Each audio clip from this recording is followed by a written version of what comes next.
Hello and welcome to the third episode of our Mario Kart 8 custom track tutorial series. In this episode, we're going to be covering more niche track studio stuff, so this video won't be super cohesive, and you're probably going to have to jump around a lot to find the section you're interested in. So the first thing I'm going to cover is how to add map objects in Track Studio.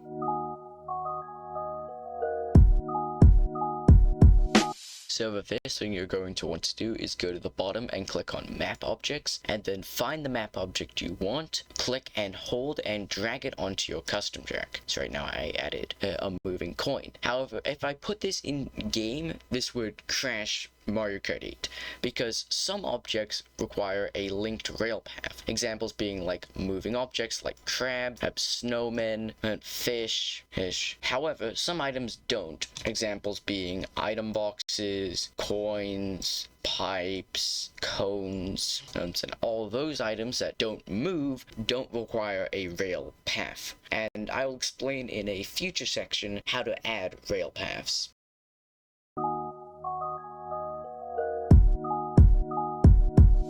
Adding intro cameras is actually quite simple. So all you have to do is go up and click on cameras, then click on intro cameras, and then click add camera, and then add point for where you want your camera to start, and then add a point for where you want your camera to move to, and then hit play. Once you've done that, you've added one of your 3 intro cameras that you need for Mario Kart 8 not to crash.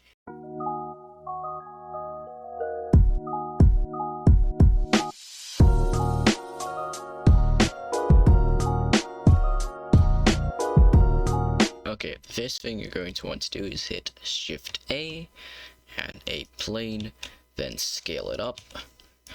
This will be basically where your water is, so wherever you want your water level to be, you move this plane to. I want my water level to be above the track, so I'm going to move it up here. Then you're going to add a material to this plane, then you're going to add a RGB value and set it to a bluish color. This doesn't really matter for being imported into game. It could be pink, it could be anything. Then go to the shading tab, then hit Shift A and then image texture, then hit open, then find your water normal.png. This will be adding the bumps and grooves to the water texture. Then change sRGB to non-color. Then hit Shift A and type in NM for normal map. Then plug the color into color and plug normal into normal. And now you have a basic water texture. But this is scaled up. This is scaled up too low, so game, you want some kind of value like this, where it's repeating a fair amount. And now export your model. Then open your Track Studio project. Then go to Model Editor, then go up until you see your track, then click on SCS, click on Model, and then right click on your model file, click Replace, and then find where you saved your model. Then import it, and now you should have a plane up here that looks like a water box. Click on this plane. Go to Material Data, click on this little folder icon, then scroll down till you see Water, and then click on Normal. If it looks glossy like this, it'll be fine, it'll look normal in game. Now we need to set up the water box, so go to Assets, and then click on Map Objects, and go to the search bar and type in Water Box. So this water box defines where your kart transforms into an underwater physics kart. So basically wherever in Mario Kart 8 you will get floatier physics, because if you just imported this basic water plane, it wouldn't do anything. This is what tells the game to transform your kart into a underwater section, so to speak. Now go to Properties, and then you can scale the object to whatever size and width you would like. Once you have the water box to your liking, you can just save your project.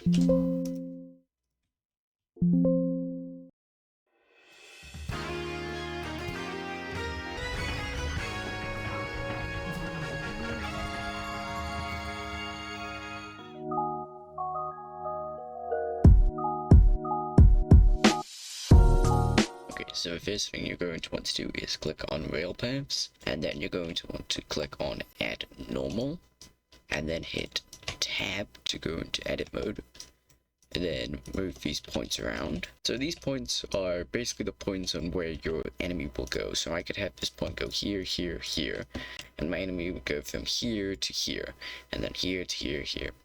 If you want to make it go a full loop, you just go. Also, I should mention alt click is what you use to add new points. And then once you're satisfied and it's pretty close to the original, tab to go out of edit mode, and then go to properties and click on loop. Now for the other two path types, Bezier is basically just a smoother version of normal. So if you want a smoother path, then Bezier is your way to go. And circle adds a circle. Now when you want to connect your path to your object, tick the object box, then drag your object into the scene, then click on rail path, and then find your rail path, and then set your path speed to a number higher than 0. Then save your files, and now your enemy should work in game.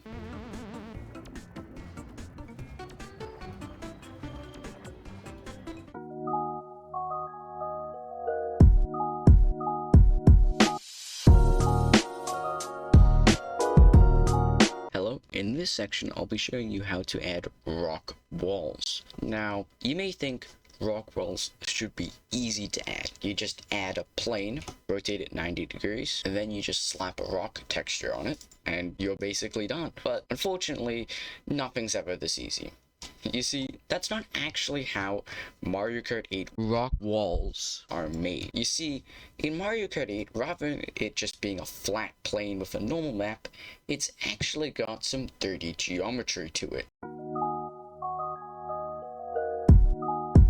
So the first thing you're going to want to do is add a plane and slap your rock texture onto it. Then go into edit mode. Then you're going to hit Ctrl R to add more geometry and bend points. The next thing you're going to want to do is hit K on your keyboard, which should bring up this little knife tool. This basically cuts into your mesh and adds points to your mesh, like so.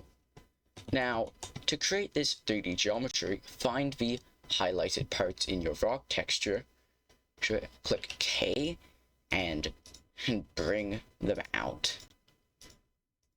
Select the bottom vertices, hit G and then X. Then when you have messy pieces of geometry like this, bring these parts down into the original geometry, then bring the edge points back. And now if I go into object mode, now you've made a tiny portion of your cliff face wall. Prepare to do this like 500 more times. Can't you tell cliff face modeling is so fun? Then repeat this for every other section that has a highlighted area on your cliff texture. When you run into situations like this, where there are sharp 90-degree turns, select these two opposite vertices and hit J. This should generally smooth out the terrain, and you can adjust it from there. Now, if you don't like torturing yourself, there is a way to quickly speed up this process tenfold. The first thing you're going to want to do is click on this mesh, and then go into the modifiers properties channel. First thing you're going to want to do is click on the wrench icon, click add modifier, and then array. And now you should have a consistently duplicated rock wall. So what we're going to do is the same thing we used for the road, and hit Shift A, curve, path, scale to Z90, then click on this rock wall, add modifier, curve, click on the path,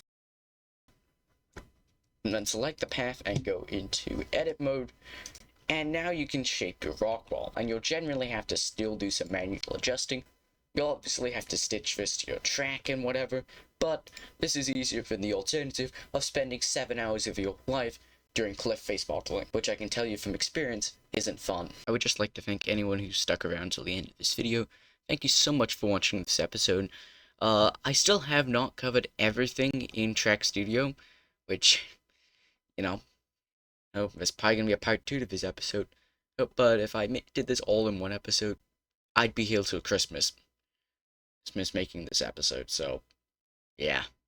See you guys next time.